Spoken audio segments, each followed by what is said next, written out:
أنا جد مسرورة للحضور، آه، و- ومتأسفة لعدم حضور الفنان المخرج محمد إسماعيل.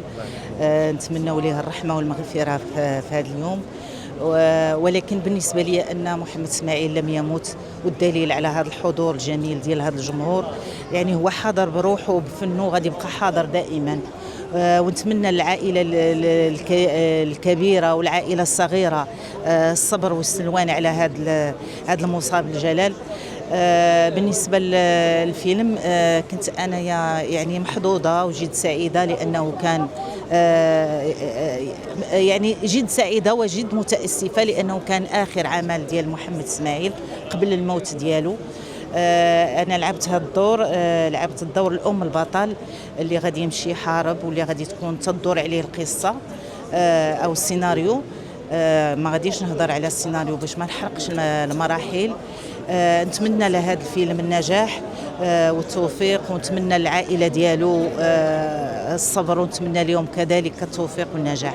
كيف الشعور ديال جميلة من بعد كانت يعني دارت مع المخرج، واليوم كتكون في العرض الأول المخرج ما كاينش؟ هو شعور ما يقدرش يتوصف صراحة، خصوصا أن هذا المخرج اللي عانى وتعب وتعامل، وكان واحد التعامل جميل من طرفه، لا بالنسبة للممثلين ولا بالنسبة للتقنيين.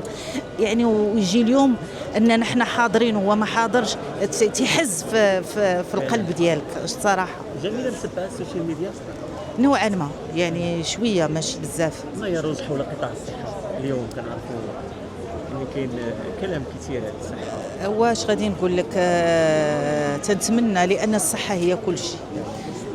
يعني ملي غادي تولي عندنا الصحة، هذا القطاع يكون ناجح وفيه داكشي اللي تنبغي، ويمشي المريض يلقى الدواء، ويمشي يقدر اللي غادي تولد تلقى اللي غادي يعني تلقى التجهيزات، وتلقى المقابلة لهذا.